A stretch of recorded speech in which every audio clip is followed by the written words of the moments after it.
안녕하세요. 결혼한 지 이제 2년 차를 넘기는 올해 20대 후반의 여자입니다.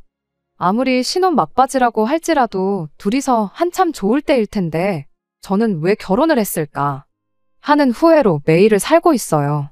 이유를 알고 있었는데도 결혼을 했다 보니 더 속만 상할 따름입니다. 저희가 2년간의 연애를 하고 결혼을 했는데 이미 시작하기 전부터 문제투성이인 결혼이었어요. 시작하기 전부터 그랬던 만큼 저에게는 이 결혼을 물을 수 있는 기회가 있던 거였는데 그 기회를 제 손으로 날려버리고 이렇게 후회를 하고 있으니 시간을 돌릴 수 있다면 그때로 돌아가서 제 머리채를 잡아뜯는 한이 있더라도 결혼을 못하게 막았을 텐데 그렇게 못하는 걸 알고 있으니 기분만 울적합니다. 저희 두 사람 다 직장 생활하고 있는 평범한 회사원이고요. 맞벌이 부부입니다. 지금은 그래도 2년이 지난 만큼 월급이 조금 더 오르긴 했는데 결혼 전에는 남편이 이것저것 다 떼고 달에 410만 원 정도 벌었어요. 저는 290만 원 정도를 벌었고요. 명절에 나오는 떡값이나 연초에 성과급 같은 거 생각해보면 달에 300 넘게 번다고 봐도 무방한데 굳이 그런 것까지 계산할 필요는 없겠다 싶어서 따로 말을 한 적은 없습니다. 그냥 서로가 매달 그 정도는 벌고 있구나 하고 알고 있었죠. 결혼하기 전에 각자가 모아놓은 돈도 조금 차이가 있었어요. 제가 모아놓은 돈이 4,500만 원이었고 남편이 모아놓은 돈이 1억 5천 정도 되었습니다. 남편이 저보다 1억을 더 가져온 셈이나 마찬가지였죠. 하지만 저는 제가 기우는 결혼을 했다 생각하지는 않아요. 남편이 저보다 벌이도 많고 모아놓은 돈도 많지만 남편과 제 나이 차가 7살로 꽤나 차이가 많이 나는 편이거든요. 저희가 결혼했을 때 제 나이가 27살이었고 남편이 34살이었습니다. 나이 차가 나는 만큼 직장 생활을 한 기간부터 차이가 났으니 당연히 제 연봉이 더 낮을 수밖에 없었고 모아놓은 돈도 차이가 날 수밖에 없었지요. 그리고 굳이 따지자면 양가 형편부터도 차이가 있었어요. 시댁보다 저희 친정집이 경제적으로 훨씬 넉넉한 편이었거든요. 저희 부모님 앞으로 가지고 계신 상가 건물이랑 여기저기서 들어오는 월세 수입이 많아서 저희 집이 상대적으로 시댁보다 여유로운 형편이었어요. 시댁이 찢어지게 가난한 형편은 아니지만 노후 준비가 완벽하게 되어 있는 상황이 아니란 것 정도는 남편한테 결혼 전부터 들어서 알고 있었습니다. 아무튼 제가 모아놓은 돈이 적은 만큼 친정 부모님이 반반 결혼을 할 수 있게 돈을 지원해 주시겠다고 하셨다 보니 당장 경력차로 인한 월급 차이라든지 모아놓은 돈이 부족하다든지 하는 부분에 대해서는 남편에 비해서 제가 모자라는 거 하나도 없다고 생각했습니다. 그러다 양가 상견례가 있던 날의 일이었어요. 난데없이 시어머니가 먼저 저희들을 위해 신혼집을 해주려고 벌써 다 알아놓았다고 계약까지 해놓은 상황이라는 사실을 말해왔습니다. 신혼집은 제가 물어본 적도 바란 적도 없었던 집입니다. 친정 부모님도 예상도 못한 상황에 많이 당황스러워 하셨죠. 말씀드렸다시피 제가 남편에 비해 모자랐던 만큼을 친정집에서 지원해 주셔서 반반 결혼을 시키려고 하셨던 상황이었거든요. 그런데 대뜸 집을 반반씩 하자는 것도 아니고 벌써 계약까지 하고 왔다는 사실을 전해왔으니 상견례 하면서 양가에서 상의하는 게 아니고 갑자기 통보하듯 이야기해온 게 당혹스러울 뿐이었습니다. 그렇다고 저희 부모님 입장에서는 그 성의를 거절하기도 참 애매한 상황이었어요.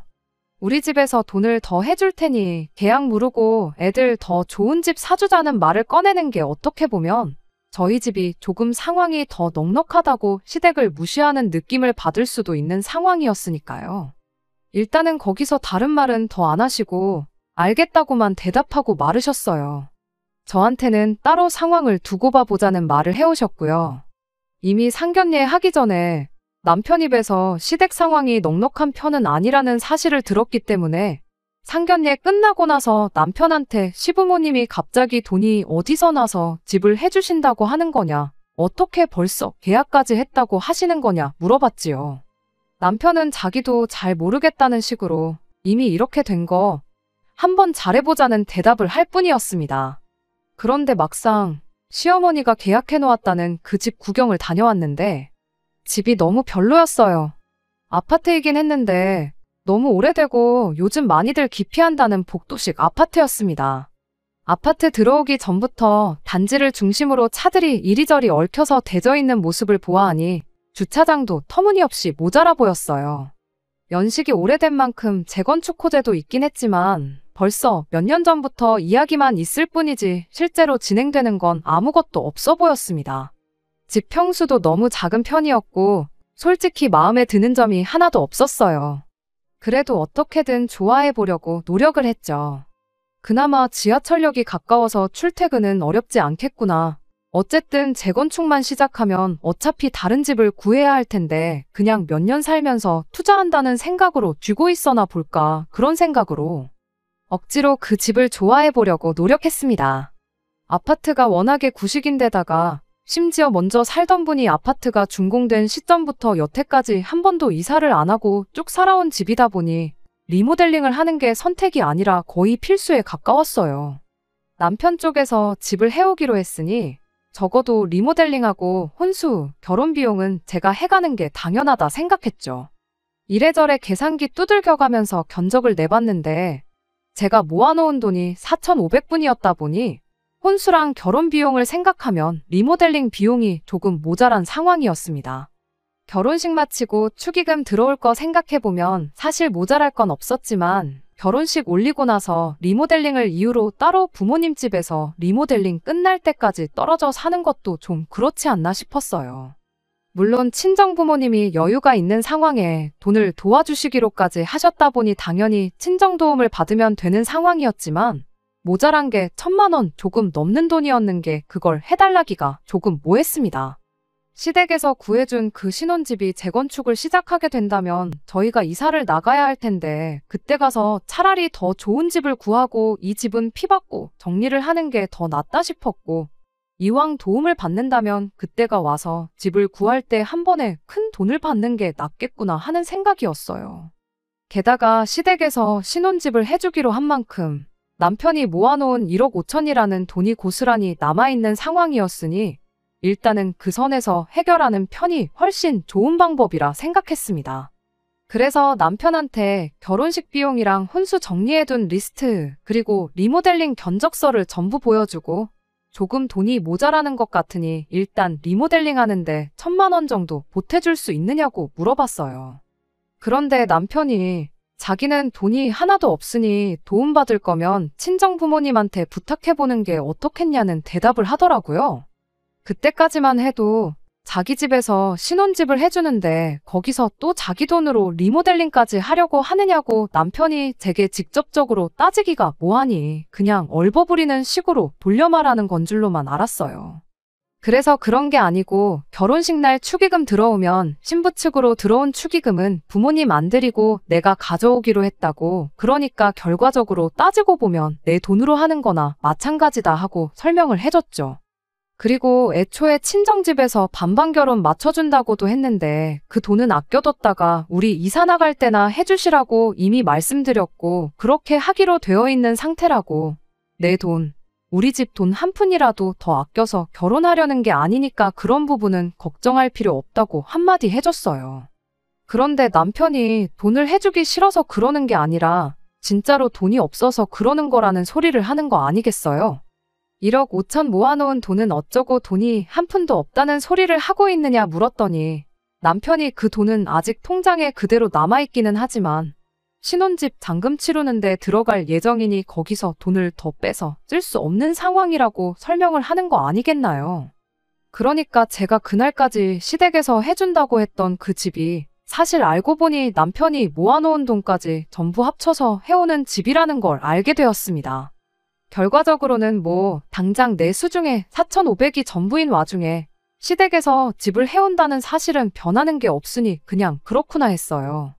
그럼 모자란 돈은 하는 수 없이 부모님께 부탁해봐야겠구나 싶었는데 남편이 대뜸 친정에서 돈을 지원해줄 생각이 있으셨다면 혹시 자기가 친정 부모님께 돈을 좀 빌릴 수 있겠느냐고 물어보는 거 아니겠어요? 그거야 그냥 주시기로 했던 돈인데 못 해주실 게 뭐가 있겠냐 싶었는데 갑자기 돈을 빌린다니 그건 또 무슨 소린가 싶어서 그건 왜 물어보느냐고 물었죠. 그랬더니 글쎄 집 사는데 사실 돈이 많이 부족한 상황이라고 그래서 자기가 대출을 알아보고 있다는 상황이라 하더군요. 그런데 대출이자가 조금 부담스러운 와중에 저희 친정 부모님한테 돈을 빌리면 적어도 이자는 은행보다 싸게 들지 않겠냐며 그렇게 하면 여러모로 우리한테 이득이 아니겠냐고 하는 거예요. 단순하게 계산기만 두들겨 보면 그게 맞는 소리긴 한데 그걸 떠나서 이게 지금 이야기가 어떻게 돌아가고 있는지 무슨 상황인지 싶었어요.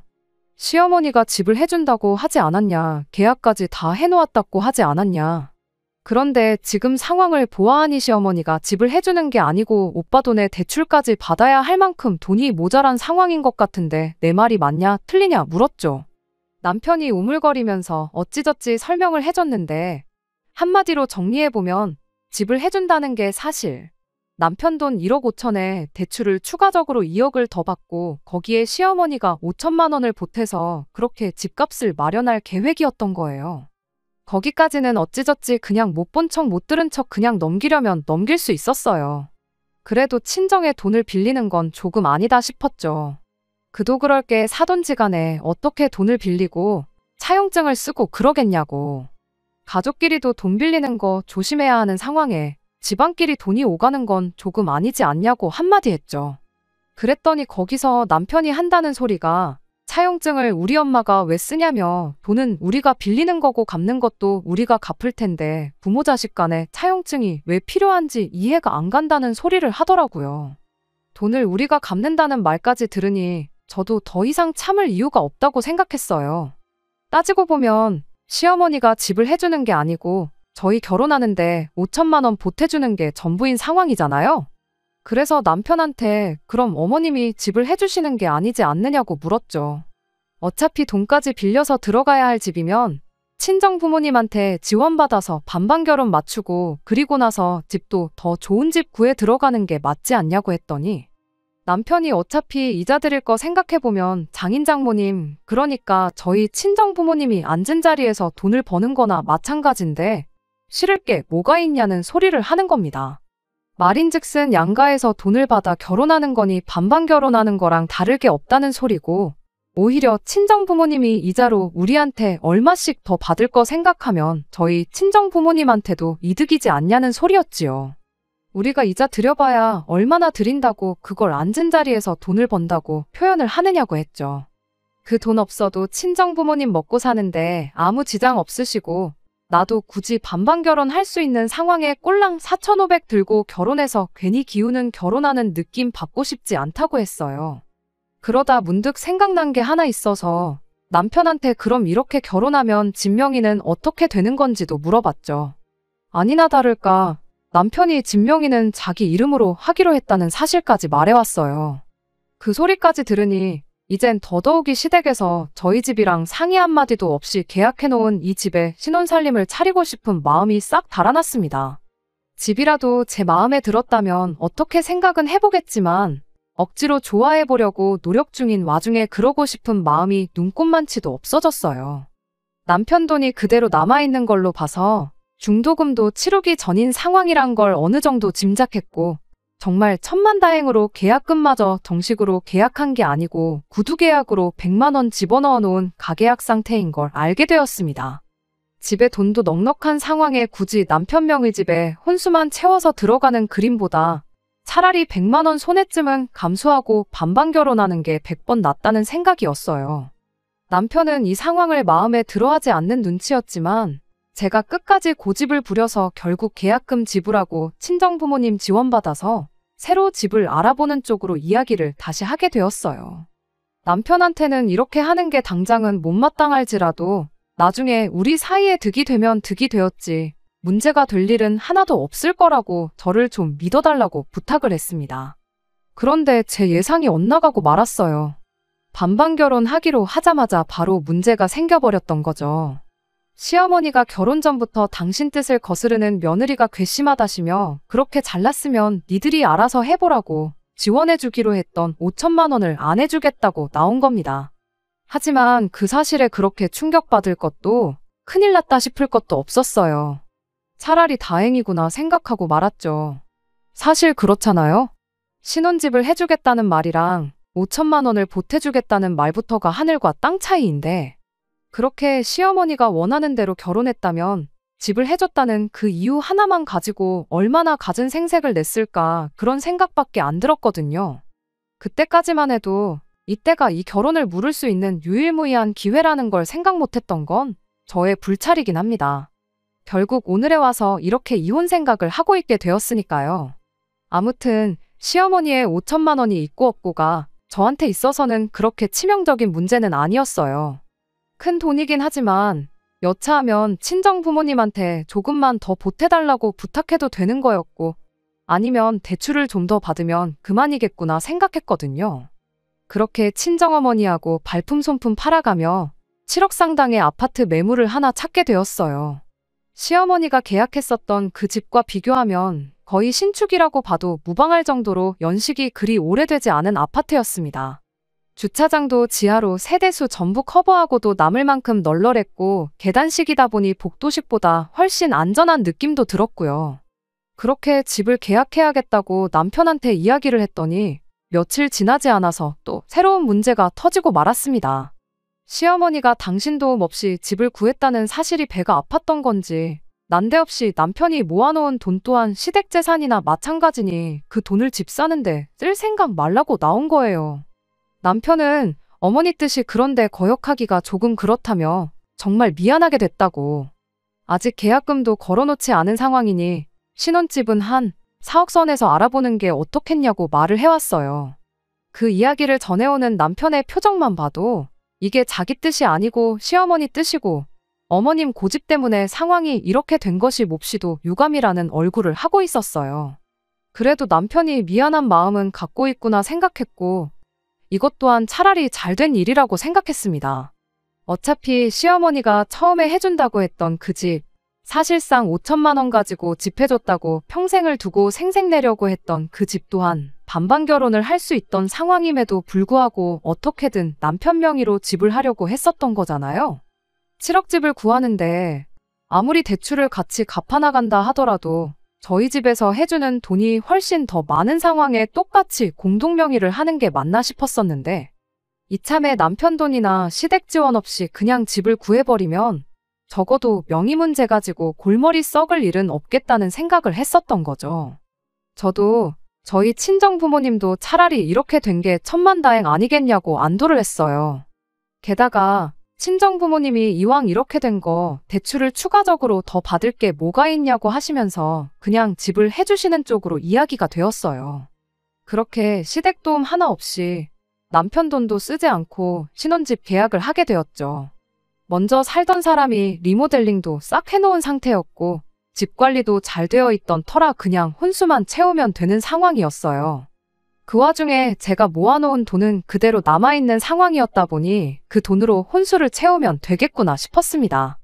남편이 모아놓은 돈이야 뭐 어차피 결혼하면 공동재산이 되는 거니 그 돈으로는 차를 바꾼다던가 아니면 두고 있다가 어느 정도 돈을 모아서 집 한 채 더 구해 새를 놓던지 하는 식으로 재테크를 하는 쪽으로 알아보면 되겠다는 생각이었어요. 결혼하자마자 얼마 지나지도 않아서 결혼한 걸 후회하게 되리라고는 생각도 못했고 그렇게 저희는 결혼식을 올리게 되었습니다. 처음 몇 주간은 다른 신혼부부들과 똑같이 그저 매일이 즐겁고 행복했어요. 문제는 집들이를 하면서 시어머니가 신혼집에 찾아오고 나서부터 터지고 말았습니다. 집 구경하면서 끝까지 집이 참 좋다고 한마디 안 하신 건 그냥 배가 아파서 그런가 보다 하고 넘길 수 있었어요. 그런데 집들이 끝날 때쯤 가서 집 명의는 당연히 공동명의로 되어 있겠지 하고 묻더라고요. 남편이 센스 있게 중간에서 대충 둘러댔으면 참 좋았을 텐데 시어머니의 그 말이 끝나기 무섭게 혼자 잔뜩 당황해서는 말끝을 벌벌 떠는 게 누가 봐도 공동명의가 아니라 제 명의로 되어 있구나 하는 걸 알 수 있었을 겁니다. 시어머니도 대번에 눈치채고는 부부는 일심동체인데 왜 재산은 따로 가져가려고 하느냐고 저한테 따져묻기 시작했어요. 솔직히 어이가 없었죠. 당장 이 집 구하기 전에 시어머니가 알아놓았던 그 집은 적어도 리모델링 하는데 제 돈이 들어가는데도 불구하고 남편 명의로 집을 하려고 했었으면서 막상 남편 돈 한 푼 안 들어가고 혼수까지 전부 제 돈으로 채워놓은 이 집을 가지고는 부부는 한 몸이니 어쩌니 하면서 공동재산을 운운하고 있었으니 말이에요. 그렇게 따져봐야 싸우자는 것밖에 안 되니 그냥 애둘러서 좋게 좋게 말했어요. 사실상 이 집의 혼수 빼고는 전부 친정 부모님 돈으로 한 거나 마찬가지니 친정 부모님 뜻에 따른 거라고요. 아직 남편이 결혼 전에 모아놓은 돈이 고스란히 있고 그 돈으로 재테크 삼아 집을 한 채 더 구할 생각이 있는데 그 집은 공동명의로 하면 되는 거 아니겠냐고 했죠. 그랬더니 시어머니가 너 참 웃긴다 하면서 이 집은 우리 아들 돈 한 푼 안 들어갔다고 네 명의로 해놓으면서 앞으로 갖게 될 집은 공동명의를 하겠다는 거냐면서 너무 욕심이 험한 거 아니냐는 거예요. 그런 게 아니고 1억 5천 가지고 서울에 무슨 집을 구하겠냐고 당장 내일 집을 구하겠다는 것도 아니고 돈 어느 정도 모아놓고 그때 가서 집을 알아볼 생각이라고. 그리고 대출을 받아서 구하게 되더라도 그 돈은 둘이 벌어서 같이 갚아나가게 될 테니 그렇게 말한 거라고 했죠. 당장 집을 한 채 더 사겠다는 게 아니니 그때 가서 다시 자세하게 이야기를 해도 되는 부분 아니냐고 계속 좋게 좋게 설명을 하는데 시어머니는 끝까지 친정에서 해준 신혼집을 두고 공동명의를 안 해놓은 게 이기적인 결정이라는 식으로 어깃장을 부리기 시작했어요. 그때는 그래도 남편이 타이밍 좋게 나서서 먼저 우리가 해오기로 했던 집은 내 명의로 하기로 하지 않았었냐고 시어머니한테 한마디 해주면서 어찌어찌 이야기를 대충 마무리 지을 수 있었습니다. 앞으로도 시어머니하고 좋은 꼴은 못 보겠다 싶은 와중에 그래도 남편이 이런 식으로 중간 역할만 잘해주면 못할 것도 없겠다 싶었는데 하루는 남편이 시어머니가 공동명의를 안 한 건 돈 관리를 따로 하자고 하는 소리나 마찬가지인 거라는 말을 했다며 앞으로 자기 월급 관리는 시어머니가 하게 될 거라는 이야기를 꺼내왔습니다. 당연한 소리겠지만 남편이 그 이야기를 해오자마자 제가 남편한테 그게 무슨 미친 소리냐고 바로 되물었죠. 그랬더니 남편이 시어머니가 결혼까지 했으면 당연히 집도 공동명의로 해야지. 그렇게 안 할 거면 룸메이트랑 다를 게 뭐가 있냐고 했다더군요. 룸메이트끼리 같이 돈 관리하는 거 봤냐고 당연히 돈 관리도 따로 해야 한다고 했다는 겁니다. 그럼 따로 하면 되지. 시어머니가 오빠 돈을 관리해주는 건 또 뭐냐고 따졌더니 자기 성격이 너무 유순한 걸 시어머니가 알고 있다 보니 말만 그렇게 하고 정작 월급날 되면 찍소리도 못하고 제가 하자는 대로 따를 것 같아서 마음이 안 놓이신답니다. 벌이도 남편이 훨씬 더 좋은데 공동 명의도 아닌 집 가지고 생색내면서 내 아들 돈을 자기 돈 쓰듯이 좌지우지하는 꼴은 죽어도 볼 수 없다시며 그렇게 돈 관리는 시어머니가 직접 하겠다고 나선 거예요. 말도 안 된다고 어이없어 하는 와중에 남편은 시어머니가 저러시다 말 거다. 아니더라도 자기가 꼭 시어머니를 설득해서 아무 문제없게 만들어 놓겠다며 시간을 조금만 달라고 부탁을 해오더군요. 그때 기다리겠다는 게 아니고 아예 단판을 지었어야 했는데 결혼한 지 2달도 안 된 상황에 괜히 시어머니를 더 자극해봐야 좋을 거 없겠다 싶어 그저 하루빨리 남편이 이 말도 안 되는 상황을 정리해주길 바라고만 있었습니다.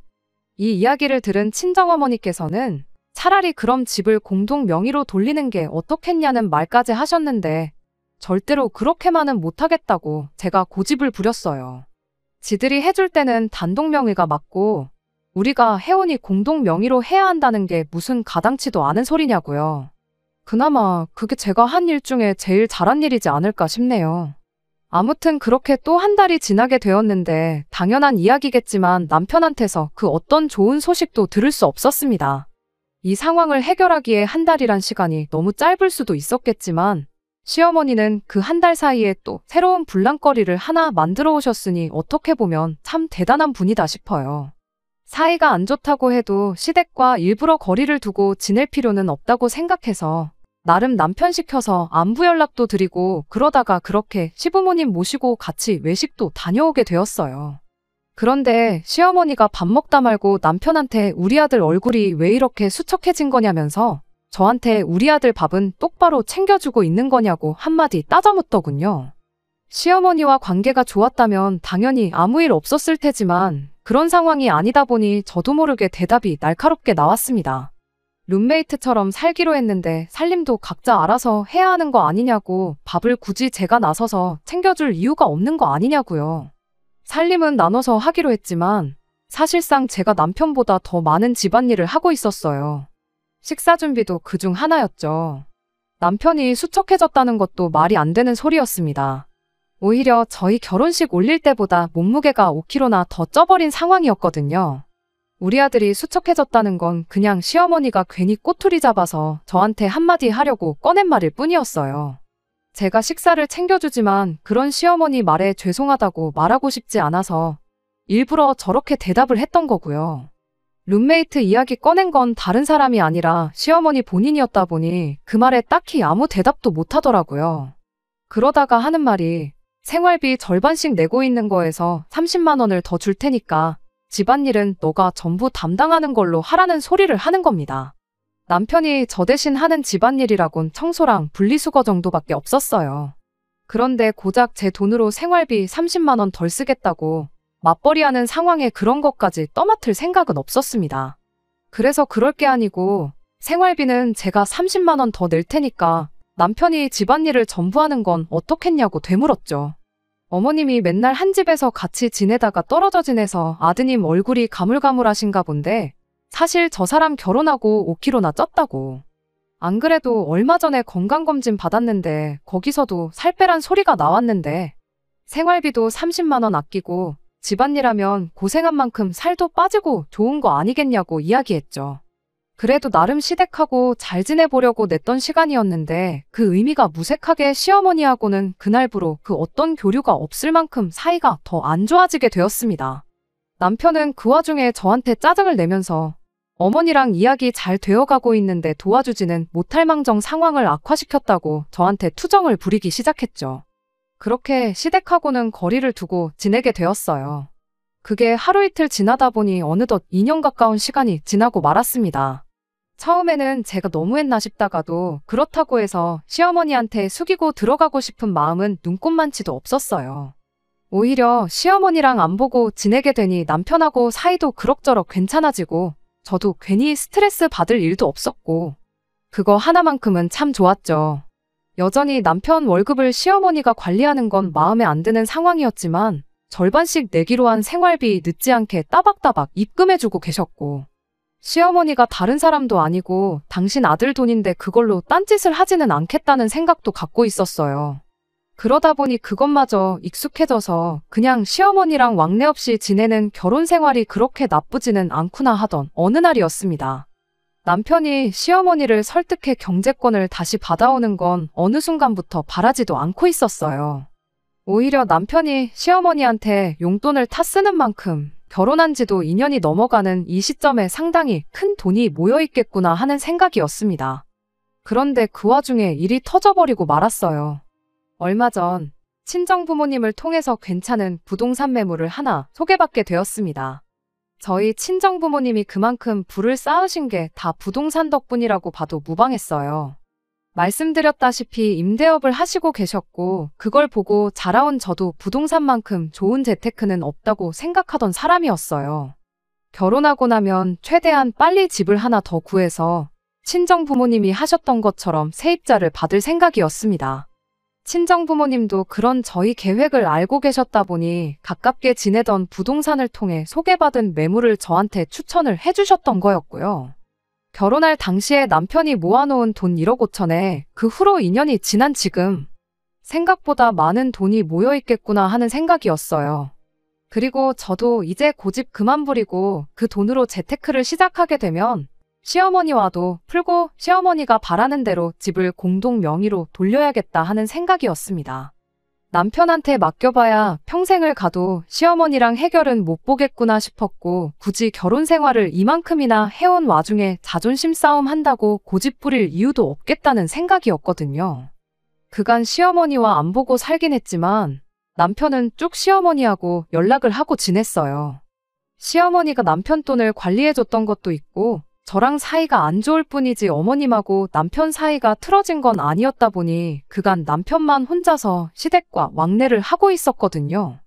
남편은 한 달에 2-번 정도 혼자서 시댁에 다녀오곤 했는데 시어머니와 풀어야겠다는 결심을 한 만큼 더 늦출 이유도 없겠다 싶어서 남편이 시댁에 다녀오는 날에 저도 같이 따라가겠다고 했죠.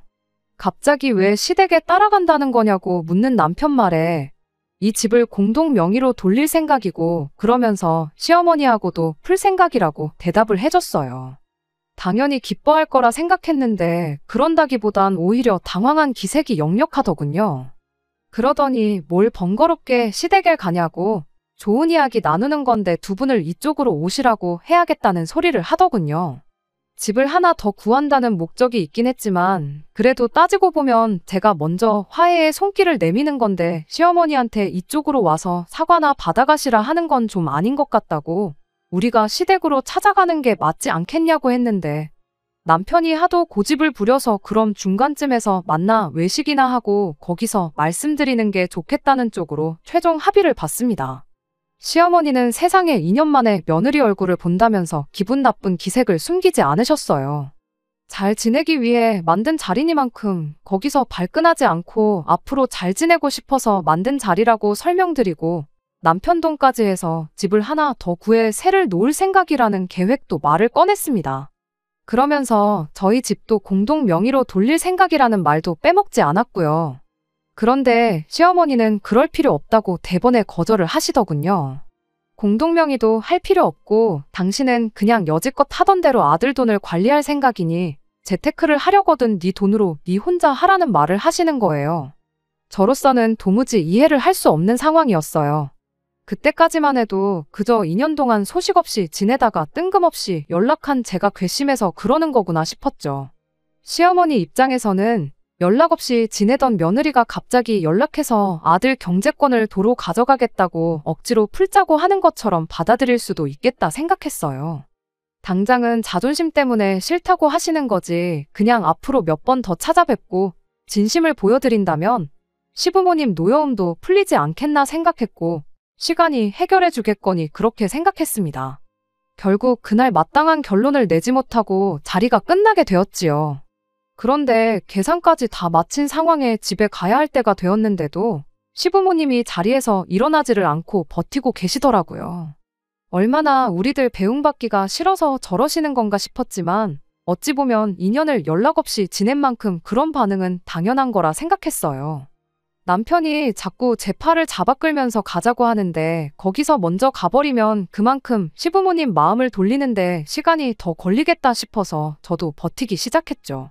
저도 한 고집 하기도 했고 때마침 식당 사장님이 다음 손님 때문에 자리를 비워줄 수 있냐고 부탁을 해오는 바람에 시부모님이 결국 자리에서 일어나게 되었습니다. 그렇게 시부모님을 배웅해드리러 밖에 나왔는데 시부모님이 차를 바꿨더라고요. 원래는 국산 준중형 차를 타고 계셨는데 제가 알기로 1억 정도 하는 외제차로 바뀌어 있었어요. 시부모님은 저희 인사도 안 받고 그 길로 쏜살같이 집으로 돌아가셨고 그때부터 뭔가 안 좋은 촉이 들기 시작했습니다. 남편은 시부모님이 여유가 있으니 차도 바꾸고 하지 않으셨겠냐고 하는데 2천짜리 준중형 차를 2년 만에 1억짜리 외제차로 바꾼다는 게 제 상식선에서는 불가능하다고 생각되거든요. 자동차라는 게 차 가격만 생각할 게 아니고 보험료나 유지비 같은 것도 생각해야 하는 거잖아요. 그런데 남편은 제 발이 저려서 그러는 건지 그럼 뭐 어머니가 내 돈 가지고 차를 바꿨다고 하고 싶은 거냐며 저한테 성질까지 부리기 시작한 상황입니다. 저는 아무 말도 안 했는데 말이에요. 그 와중에 며칠 지나서 시어머니한테서 앞으로 잘 지내고 싶으면 일단 집부터 공동 명의로 바꿔놓으라고 그러고 나서 말을 하자는 연락이 왔어요. 이런 상황에 시어머니한테 관리하고 있는 남편 돈은 얼마나 가지고 계신지 보여달라고 할 수도 없는 노릇이고 정말 답답해 죽을 맛입니다. 그때 말도 안 되는 계산 방식으로 집을 해준다니 어쩐다니 했을 때나 그 후에 아들 돈도 내 돈이니 니들 돈으로 집 한번 해봐라고 했을 때 그때 결혼을 물렀어야 했던 건가 그런 후회뿐이에요. 물론 2년 동안 연 끊고 지낸 건 제 의지긴 했지만 그때 그러지 말고 잘 지냈다고 한들 뭐가 크게 달라지는 게 있긴 했을까 싶은 생각뿐이고요. 괜히 결혼은 해서 안 받아도 될 스트레스 받으며 살고 있는 게 너무 속상합니다. 안녕하세요. 여러분들이 보내주신 의견 덕분에 과감한 결정을 내릴 수 있었습니다. 결국 남편하고는 이혼을 했고 오늘은 그 이야기 전해드리려고 이렇게 다시 찾아왔어요. 분명히 돈 관리 해준다는 명목으로 남편 돈을 쓰고 있을 거라고 차만 바꾼 게 아닐 테니 시댁에 한번 다녀와 보라는 의견을 보니 왠지 그 말이 맞는 것 같아 가만히 있을 수가 없었어요. 그간 연 끊고 지냈던 건 저 혼자뿐이었고 남편은 그동안 한 달에 한두 번은 시댁에 다녀왔는데 남편이 시댁에 다녀오기로 한 날에 제가 남편보다 먼저 나가 혼자 시댁으로 출발해서 남편이 도착하길 기다리고 있었습니다.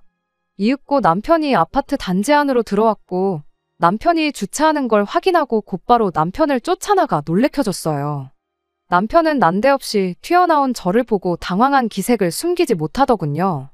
같이 갈 거면 왜 미리 말하지 않았냐고 하는 말에 괜히 저번처럼 미리 말하면 시어머니가 안 보겠다고 오지 말라고 할 수도 있는 노릇 아니겠냐며 대충 둘러댔죠. 그 와중에 남편은 오늘은 날이 아닌 것 같다며 그냥 돌아가자고 하길래 제가 뭐 문제되는 거 있냐고 남편을 다그쳐서 그 길로 그냥 시댁에 찾아갔습니다. 아니나 다를까 시댁은 결혼 전에 제가 알던 시댁과는 사뭇 다른 모습으로 바뀌어 있었어요. 겉은 그대로인데 속이 아주 새 집으로 바뀌어 있더군요. 인테리어도 싹 다 새로 해놓았고 가전제품도 최신형으로 바뀌어 있었어요.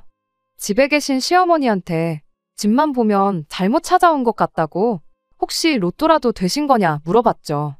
그리고 뭐 길게 두고 볼 것도 없는 것 같다고 어머님이 관리하고 있다는 남편 돈이 어떻게 돌아가고 있는지만 보여달라고 했어요. 그것만 확인되면 바로 집 명의도 공동 명의로 돌려놓겠다고 했죠. 시어머니가 안 그래도 잘 왔다면서 너 때문에 안 당해도 될 사기까지 당했다며 너 때문에 손해가 이만저만이 아니라는 소리를 꺼내더라고요. 사기라는 이야기 듣자마자 직감적으로 알아챘죠. 시어머니가 남편 돈을 단 한 푼도 남기지 않고 다 써버렸다는 사실을 말이죠. 시어머니 변명은 너무 하찮아서 웃음도 나오지 않는 변명이었습니다. 제가 집 명의를 가지고 하도 갑질을 하니까 당신 딴에는 우리 아들이 너무 기도 못 펴고 사는 것 같아서 집을 한 채 해줘야겠다는 생각밖에 안 들었답니다. 그렇게 백방으로 알아보다가 기획부동산 사기를 당해서 그나마 있는 돈을 전부 날려버렸다고요. 제가 갑질만 안 했어도 시간을 들여 천천히 아들 돈을 굴려줬을 거라고 그런데 괜히 마음만 조급해져서 제대로 된 투자처인지 알아보지도 않고 돈을 넣었다가 큰 손해를 봤다는 거예요. 한마디로 어이가 없었죠. 제가 언제 집 가지고 갑질을 했냐고 할 거였으면 남편 돈 그렇게 어머님이 관리하게 두지도 않았을 거라고 했습니다. 그리고 사기를 당했던 남편 돈으로 어머님 집 리모델링도 하고 가정가구도 바꾸고 외제차도 뽑고 그랬던 돈을 어떻게 사용했는지 통장 내역은 남아있지 않겠냐고 그거나 보여달라고 했어요. 만약에 진짜로 저 때문에 사기를 당한 게 확인되면 집도 그냥 공동명의 해주고 사기당했다는 그 돈도 내가 친정부모님한테 받아오는 한이 있더라도 갚아주겠다고요. 하지만 기어이 시어머니는 끝까지 통장 내역을 공개하지 않았습니다. 안 봐도 뻔했죠. 관리해준다던 아들 돈 가지고 외제차만 뽑았어도 이혼할까 말까인데 집까지 싹 다 갈아엎었으니 더 길게 말할 필요도 없었습니다. 그 와중에 남편이 나는 몰랐던 일이라며 시어머니를 손절을 치더라고요. 어머니가 내 돈을 이렇게 흥청망청 쓰셨을 줄은 상상도 못했다는데 이미 그동안의 남편 반응을 보나 그날 시댁 앞에서 제가 깜짝 등장을 했을 때 어떻게든 집에 돌아갈 생각을 하는 걸로 봐서는 절대로 남편이 몰랐을 수가 없다는 게 제 생각이었습니다. 이미 평생을 두고 내가 집을 공동명의 해줄 생각이 없을 거라는 생각에 시어머니한테 경제권 찾아올 생각은 안 하고 차일피일 미루면서 오늘날까지 왔는가 본데 이미 결혼 시작부터 당신한테 부부간의 신뢰는 없었던 거 아니냐고. 시어머니 말 맞다나 당신이 내 룸메이트지 그 이상도 그 이하도 아니었고 늦었지만 이제 와서 그걸 깨닫게 해줘서 고맙다고 그 길로 이혼하자고 남편한테 선언했어요. 생각해보니 동거하는 사람은 집세라도 내지 않냐고 다른 건 모르겠으니 여태까지 내 집에서 살았던 집세는 받아야겠다고 위자료로 5천만 원만 가지고 오라고 했습니다. 그랬더니 옆에서 시어머니가 결혼기간 고작 2년 조금하고 무슨 위자료로 5천을 받아가냐고 고래고래 소리를 지르길래 법대로 하면 그렇긴 할 거라고 그러고 싶으면 그러라고 했습니다. 대신 남편 회사에다가 남편이 여지껏 무슨 짓을 했는지 제가 전부 이야기하고 다닐 거라고 했어요. 내가 돈 5천만 원이 없어서 필요해서 그러는 거 같냐고. 명예훼손으로 고소할 테면 고소하라고 그깟 5천 안 받고 벌금으로 얼마 내면 그만이라고요. 대신 앞으로 남편 회사 생활하는데 체면은 없는 거나 마찬가지일 거라 했습니다. 사실 진짜로 그렇게 할 생각은 없었어요. 적당한 사과 한마디면 그냥 깔끔하게 합의 이혼하고 말 생각이었는데 잘못은 자기들이 해놓고 제가 문제라고 몰아가는 사람들이 괘씸해서 그렇게 나왔던 겁니다. 그런데 웃긴 건 막상 제가 진짜로 그렇게 할 거라 생각했는지 이혼하면서 위자료 형식으로 남편이 저한테 정말 5천을 보냈더라고요. 당장 시어머니가 모아놓은 돈 한 푼도 남기지 않고 탈탈 써버린 상황에 무슨 돈이 나서 그걸 해줬나 싶었는데 알고 보니 시어머니 앞으로 뽑아준 외제차를 중고차로 정리하고 그 돈으로 해줬던 거더라고요. 이미 고쳐버린 집을 다 부숴놓을 수는 없었지만 적어도 외제차라도 압수해버린 기분이니 그냥 거기서 만족하려고 합니다. 의견 주신 분들께 정말 감사드리고요. 이걸 그냥 넘어갔더라면 아마 화병 때문에 제 명에 못 살았을 거예요. 끝까지 들어주셔서 감사합니다. 오늘의 사연은 여기까지입니다. 구독과 좋아요, 알람 설정 부탁드리고 더 좋은 사연으로 다시 찾아뵙겠습니다. 감사합니다.